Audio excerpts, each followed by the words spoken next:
Hey everyone, this isn't the point of this video, but it is important that I talk about something before we get into all of this. As of this recording, I was about halfway through editing the entirety of this video when I discovered that I needed to add this bit into the beginning because it not only affects me, but also all of you. I've been a pretty big supporter of One D&D. I'm excited to see where the rules are going to go, and in this video I talk a lot about that. However, Wizards of the Coast has not been clear on whether or not there is going to be an open game license for One D&D, which, if you don't know, the OGL is a public copyright license that may be used by creators to copy, modify, and redistribute some of the core rules of D&D. The existence of the OGL is how many of these creators make their living. Oh, never mind! This entire section is worthless now! This is what I get for taking 2 weeks to upload a video. As of today, the last day that I'm editing this video, Wizards has clarified that there is going to be an open gaming license for One D&D, except it's a little bit different now. You have to sign a license, and this license means that you have to report if you make more than 50k a year from the open gaming license, and you have to pay royalties if you make more than 750k. Which, like, that's a whole thing that is not the point of this video. I tweeted about how I feel here. I just want to clarify that it is important that we continue to support One D&D having an open gaming license and to the creators that make lots of content for the D&D community. Okay, actual start of the video.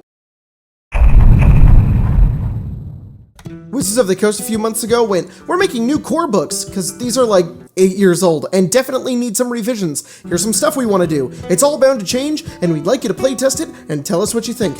I haven't really had a proper chance to sink my teeth into One D&D. I've mostly just had people tell me what they heard, and I skimmed the first PDF when it first came out, and I talked about that on our podcast. But last week, I sat down and read all 3 of them. And now I'm gonna share my thoughts and hopefully help the rest of you better understand the future of D&D and help you come to your own conclusions about it. I love this game a lot, and I am excited and hopeful for the future of it, and I'm happy that we have a way to contribute towards it. I just want to come out the gate and tell everybody watching this video that you should go read or skim or get an idea of what these PDFs are and make sure to vote on the surveys. It's just good for everybody. This helps our ideas and our voice be heard and, you know, it helps make everything better for everyone. With that being said, skip ahead if you don't care about this part. If you're one of those people I've unfortunately had the opportunity of seeing that think that One D&D is a big corporate marketing scheme in order to sell you a subscription service to keep your physical books up to date, then, did you accidentally cast Feeble Mind on yourself?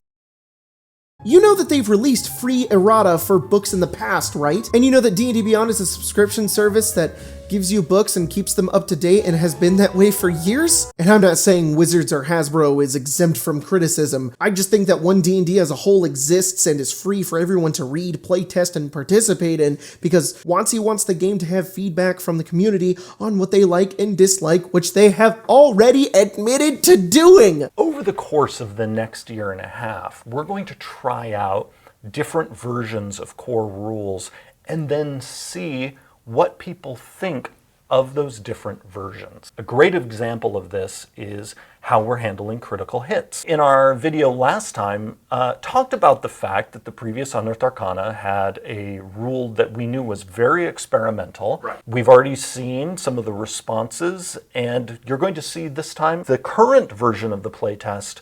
We are using the critical hit rule as it exists in the 2014 Player's Handbook. So, like, yeah, corporate America is awful and everyone has a right to question anything from a big company like this. But if I look at the evidence from the past 8 years, WotC has been pretty transparent and listened to the community quite a bit. When it comes to D&D, I just think we could be spending our time and energy better criticizing the actual free and accessible content rather than coming up with fake scenarios about how this is going to ruin the hobby. We're all still gonna get our books. You know, you're gonna pay money for a book. I've seen people be upset that they'll have to pay money for a book. Let's just take the time now to make these books and make this game that we all play as best as we can for another new generation of players who are going to play this game. Okay, let's move on. We're done. I'm done with the drama. So far, we've gotten 3 PDFs. The last one coming out December 1st, and it will certainly not be the last. The first PDF, which came out in August, which you can't give feedback on anymore, focuses on character origins, having an entire overhaul on creating your character. Species are updated, backgrounds are updated, so are languages, feats, and some new rules. And in the newest Unearthed Arcana, they updated the term race to species. And so for the entirety of this video, I'm just going to refer to any previously known races as species, because that's a new term, and I guess I kind of like it. In any case, in this first PDF, what we got were updated species, backgrounds, and languages, and feats, and a lot of new rules. So let's just... The big thing to mention here is how your background plays far more of a role into your character creation, giving you your ability score improvements, equipment, feats, skills, and proficiencies. Your chosen species now provides you with your size, speed, lifespan, and some cool special traits, like humans getting inspiration when they long rest, Dragonborn get dark vision, thank God! Breath weapons are better, dwarves get more HP, and have tremor sense. This is so cool. There's only one kind of halfling now. I like this a lot, and I think it now makes me realize how weird the Lightfoot and Stout halfling separation really was.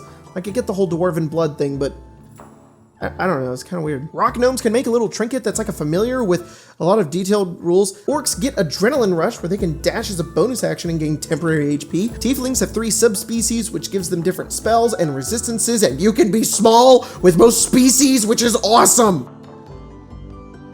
I really genuinely love this. This not only removes a lot of the stereotypes associated with many of the species, but it also allows so much more creative freedom with character creation. Jeremy Crawford uses the term character fantasy a lot when explaining the design decisions behind One D&D. The character fantasy that you were going for was playing the sort of the burly figure, which you can make a member of any of the species burly if you want. Character fantasy effectively being the idea and aesthetic you want for your character. And from my experience, my players tend to already have an idea for what their character fantasy is before they even sit down and start applying numbers to statistics or making choices about whatever their species or class is. And I just see that more often. I think when a lot of people want to make their D&D characters, they already have an idea in their head that they want to try to execute over picking up the book and following what's written in the text as law. Oh yeah, I think I want to play an elf.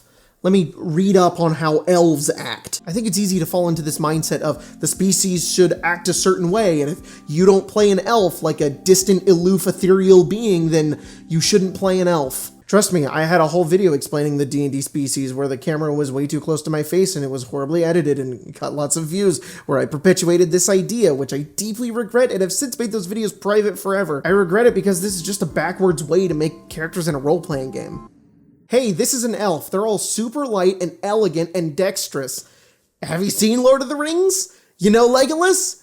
Yeah, that's all elves. I think it's far more effective for teaching new players how Dungeons & Dragons works to give them the mindset of, hey, if you're a farmer, you get more HP, you're good at handling animals, and you speak Hobbit. It sends them into the game with more opportunity to forge their own story, rather than thinking that they can't branch out from a fundamental being that exists within this universe. Legolas can't be barbarian, so I'll be fighter and just play a stereotype over, I'm gonna be a noble who made a pact with a fae, and yo, I can have horns? And it's not like they completely nullified all of the species, like the argument that everybody always makes. If you play an orc, you're gonna be good at lifting. If you play an elf, you're gonna get spells. If you play a halfling, you're gonna be lucky and go unnoticed. Giving species cool abilities is fun, and tying the ability score improvements to the background just makes sense. Not every tiefling grew up the same, not every elf grew up the same. It makes backgrounds have more a place within the game, and it also makes one of the most fundamental aspects of your character stats not tied to your chosen species. Also, there's no more half-elf or half-orc. You can be half anything. Halfling orc, tiefling elf, dwarf elf, you be whoever you want to be. This is awesome. This is character creation freedom. This also makes sense within the world too, that not just humans can crossbreed, like one even was that, but I should give credit where credit is due. DM's Guild had this nailed years ago, and glad we're finally implementing it, guys. I hope to see more NPCs in the future of pre-written modules and other types of media that are halves of the various races as well. I think that would help everybody sort of ease into it. I'm just glad this is getting normalized and it's getting put into the core book. I only wish the rules were a little bit more streamlined and actually kind of there. It sort of just says, hey, you can do this. It's like, cool.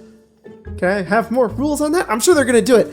I know it's Unearthed Arcana, but I'm just saying that's what I would like to have. Also, a huge thing that I love, if you don't like any of the various backgrounds, you can just make your own and there's rules for it. And that's great.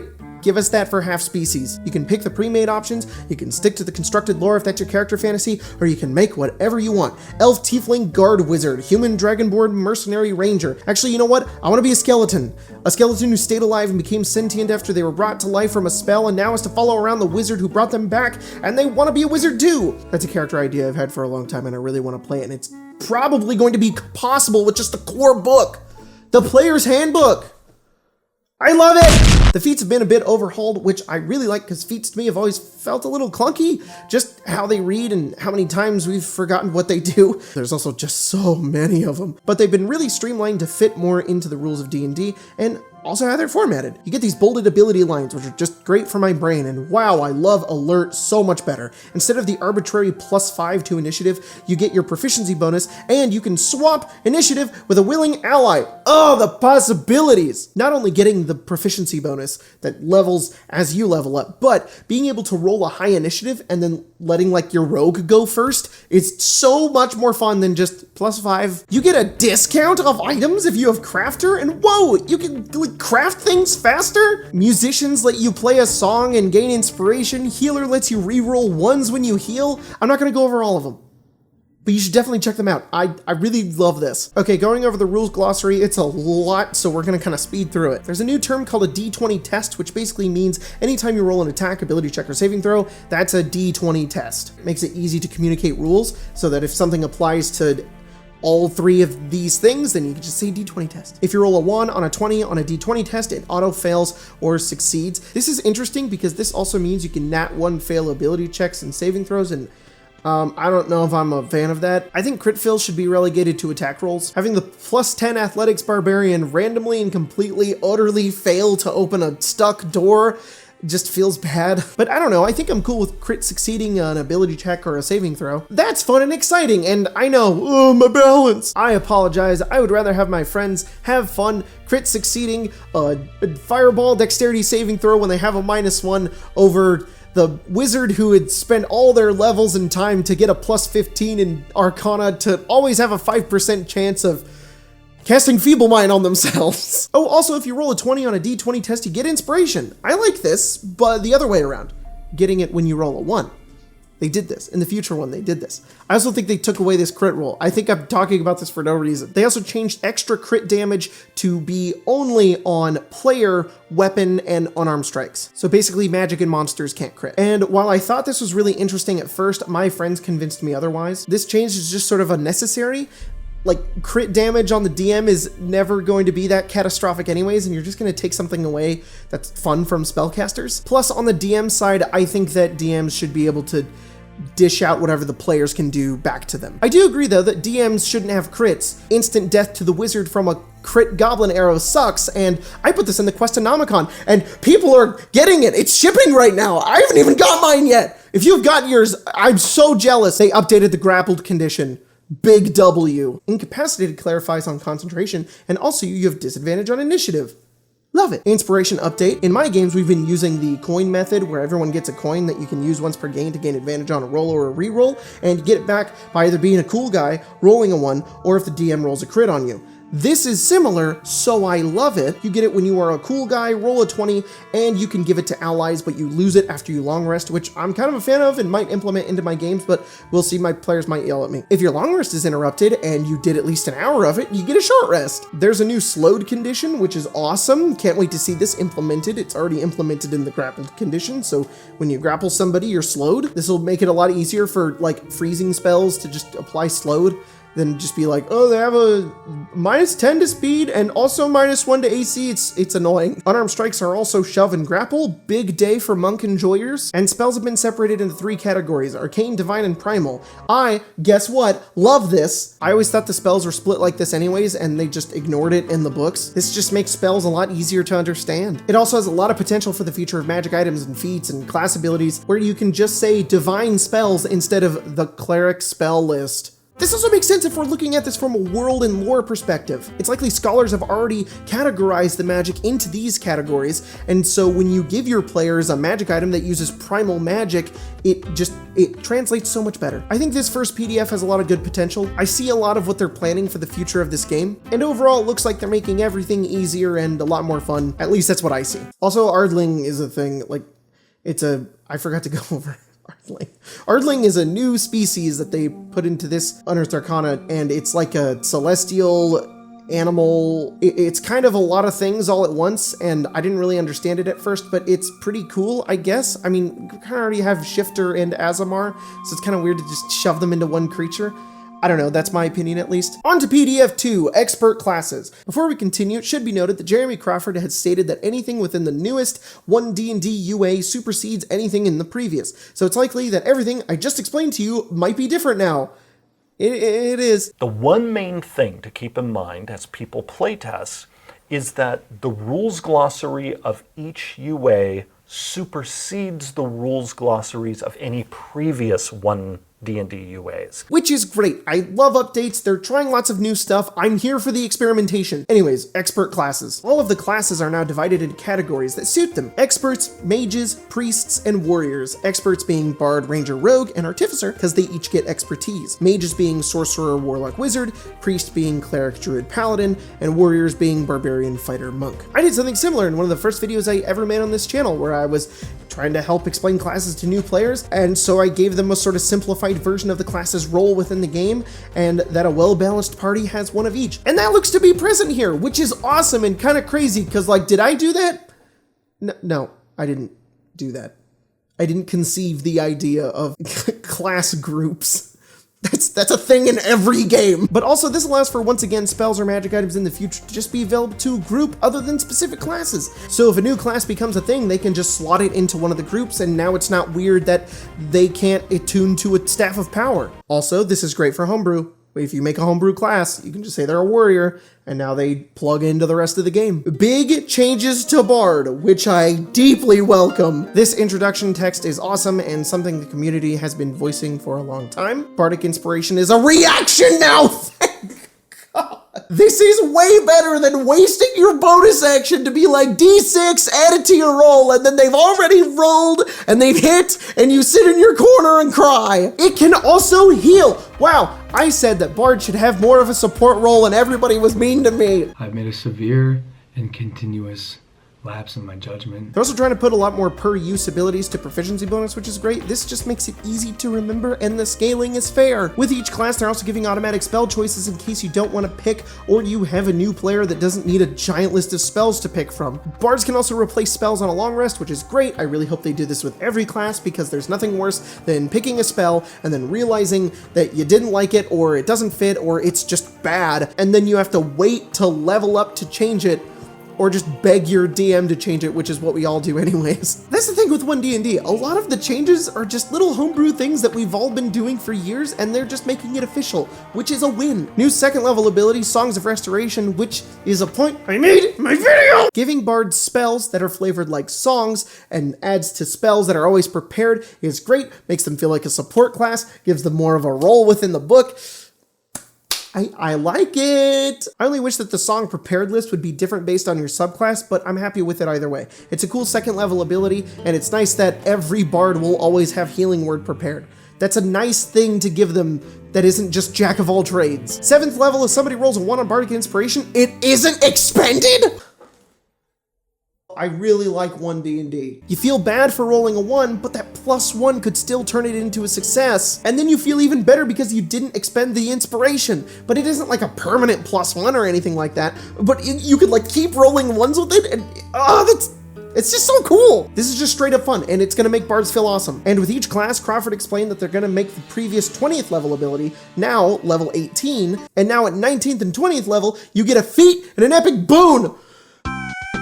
Now, every class, what was previously their 20th level feature, they now get at 18th level. Over the years, I have ridiculed the level 20 abilities. They are so anticlimactic, and they make it not worth going to level 20, except for like a few classes where it's like extremely overpowered. I'm glad they finally listened to this and they didn't just take away the level 20th ability, they made it earlier and they let you pick a level 20 ability. Like, it's the best of both worlds.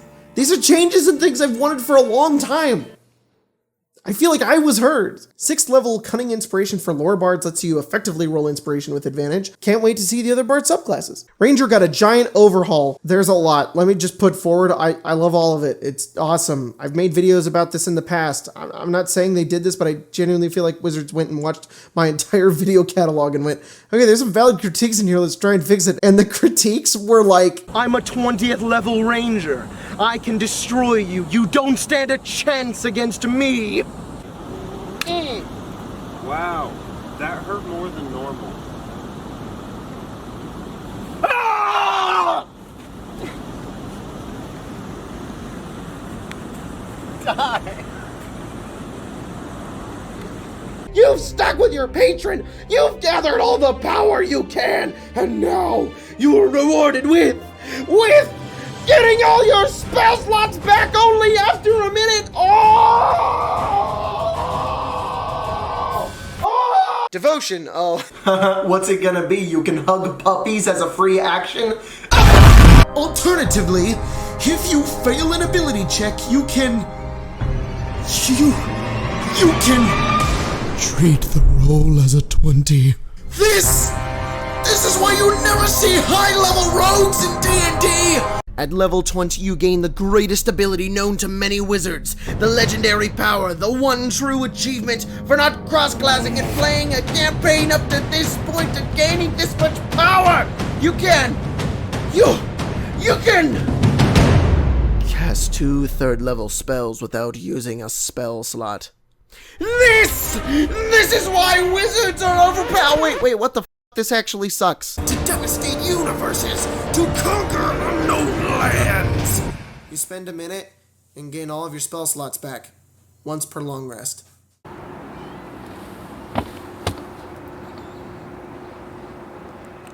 Rangers get cantrips and spells at level 1. They get expertise. You always have Hunter's Mark prepared. You don't have to concentrate on it. Oh my god, this is so good. The Ranger gets to have the identity of a hunter. You get to pick fighting style feats even if you're not in the warrior group. You get a climb and swim speed and a plus 10 to your speed. You get temporary HP after resting and can heal levels of exhaustion from short rests. The weird vanish ability that gives you 1/3 of a 2nd level rogue ability now just turns you invisible. Hunter subclass lets you deal extra damage if they've taken damage already, and it's a D8 so people can stop calling this bad sneak attack. You can learn immunities and resistances and vulnerabilities when you use Hunter's Mark. Playing a ranger now doesn't feel so weird, like you have to ask the DM what kind of monsters or what terrain you're going to be encountering in the campaign, and if you pick the wrong one, then you're just useless. Now you just kind of adapt to whatever the game is. The 14th level ability lets you redirect damage, blind sight, Hunter's Mark damage upgrade. Yeah, it's very good. Rogue. They made it easier to understand sneak attack. Thank you. 13th level rogues get Subtle Strike, which lets you gain advantage on attack rolls when an ally is within 5 feet. Yeah, not much, but rogues were already kind of super simple and a really good class, so yeah. But they did do a lot of new stuff to Thief, which is great. You can now take the Search action as a bonus action, which is a new action that lets you roll Wisdom to roll Insight, Medicine, Perception, or Survival. I also like that they specify that Insight is a creature state of mind, not a lie detector test. You also get a climb speed now, awesome, and you can use Dex for the jump action. That's a new thing, there's a jump action. The new jump action isn't as simple as the old jump rules, but it does make a little bit more sense, as the old jump rules were just like, you can jump this much, and that's how far you can go, and if you want to go more than that, I don't know, ask the DM. Now when you take the jump action, which uses your action, you roll a DC 10 Strength, Acrobatics, or Athletics check, and you clear the distance in feet equal to the roll's total, so long as it doesn't exceed your speed, but it doesn't expend your movement. That's neat. I know a lot of people are going to be upset that jumping isn't just a part of your movement, but I think when you're maneuvering around a battlefield and you need to jump to somewhere and you want to go really far, and instead of just shrugging and the DM just sort of making it up as they go, having this hard rule that like if you want to jump really far, you have to spend your turn doing it, just makes sense. And you can also go really far. Like if you're trying to run away or you're trying to get somewhere, like you can just go further, you can dash, and then you can jump if you're a rogue. Rogues can jump gooder. I think that makes sense. And they use magic devices better now. Instead of just ignoring requirements, now you gain an extra attunement slot, and if you roll a 6 on a d6 when using a charge, you don't use it. And you can attempt to use any kind of spell scroll. This is so cool. Horizontal gameplay. This doesn't just make the numbers go up, it makes you have cool abilities. 14th level, you get 2 bonus actions that you can use a number of times equal to proficiency bonus, which is cool, and also the 3rd level ability from Baldur's Gate 3, which is insane, and I'm glad it's at 14th level. Okay, lots of new changes to feats as well. Feats are also now level locked, which is great. This allows for feats to just be on one scale that's balanced to that level, and it doesn't just flip-flop out of balance constantly. And when you get a feat, you don't have to scroll the list of the million feats from every book. Instead, you get a smaller choice. This also opens the door for more powerful feats instead of all feats having to kind of be on the same level. If you have to be 4th level to get a feat, it's going to be stronger than one that's 1st level. Lots of spell changes. A lot of the spells have changed their school type, like Dancing Lights is illusion instead of evocation, Thunder Wave and Shatter being transmutation rather than evocation, Blindness and Deafness being transmutation instead of necromancy, Sending being divination instead of evocation, Cure Wounds being abjuration instead of evocation. They really didn't know what to do with evocation in 2014, but now it's what we all think it is, the big elemental power creator. It's destruction from Elder Scrolls. We've always thought it was destruction from Elder Scrolls. It's destruction from Elder Scrolls. Evocation is make fire or lightning. That's what it should be. Most healing spells are abjuration now, which makes a lot more sense. Also note, anyone who can cast a spell can ritual cast. Beforehand, you had to be a cleric, druid, or wizard in order to ritual cast, but now, so long as you can cast a spell, you can do it. And the ritual caster feat lets you do it faster. Rules stuff. There's a lot more new rules. And just to specify, since it's important, the newest PDF is the most current version of the rule changes, so it's almost redundant to go over it now. On to PDF 3! This PDF brought us lots of new rules and the Cleric, along with updates to Dragonborn and Ardling. This one also contains a little bit of a roadmap for the future. I'm most excited for new weapons, creating a home base, and encounter building. Wow!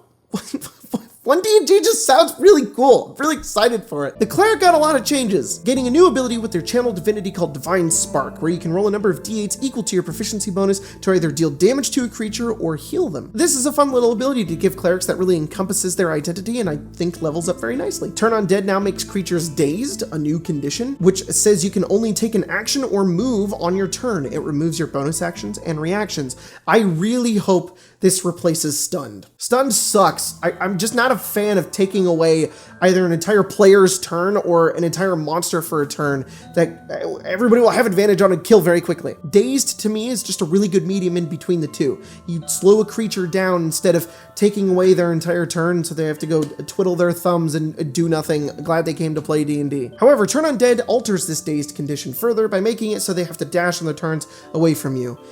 I honestly wish it was just days and they didn't add this part. I get that we want to implement the undead running away from the cleric in fear, but I think that this can feel really weird on a more powerful undead like a vampire or a lich. So to counteract that, they just make those creatures immune and that's that.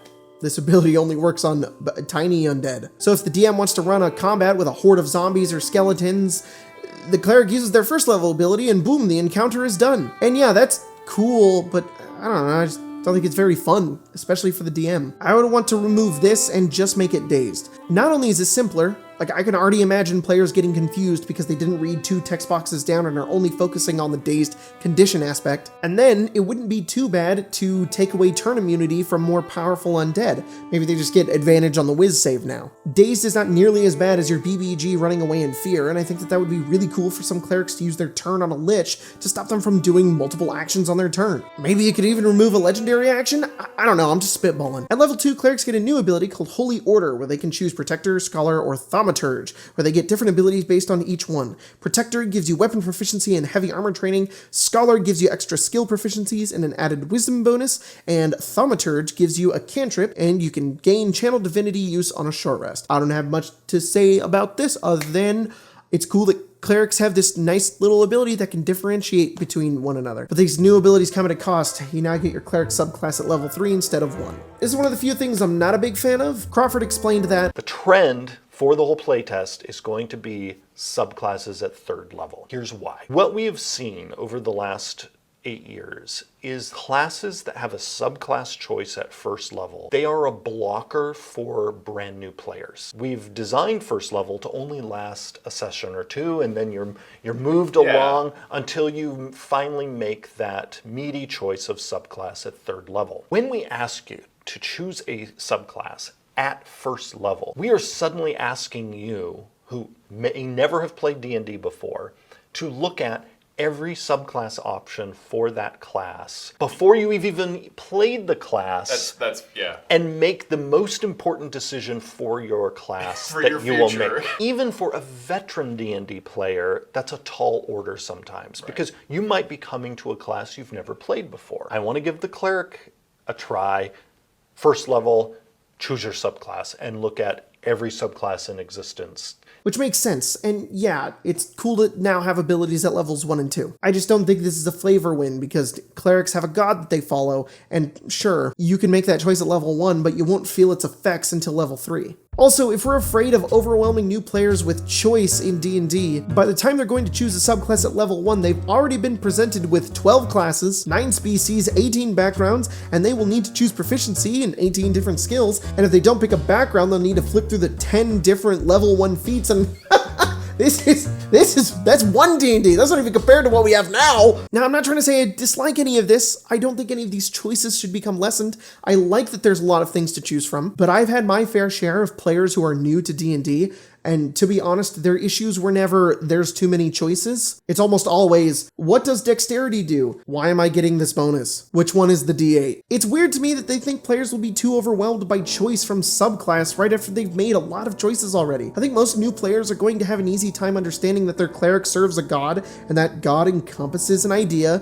What idea is that? We all learned about Greek and Norse gods as kids anyways. This is an easy concept to understand. If we really want to mitigate this choice problem, have new players take the quick build and have them choose life domain, which Crawford already explained is like the default cleric subclass anyways. We give, in the past, we would recommend you take what we think of as the default subclass, because we designed a default subclass for every class with beginning players in mind or veterans in mind who are trying a class out for the first time. Also, the auto spell choices make this even easier. And then if we want to preserve these level 1 and 2 abilities, I don't know, just keep them. Level 1 and 2 is already kind of crappy to play in anyways. Maybe we should get some new abilities at levels 1 and 2 along with the subclass. Anyways, long rant over. Crawford explained that they want to do this with like every class, and they've wanted to do this for a long time. I could get over your cleric subclass being at level 3, but I don't think I could do the same for warlock or sorcerer. This just actively makes no sense and would be really frustrating for us veteran players who still enjoy playing at level 1.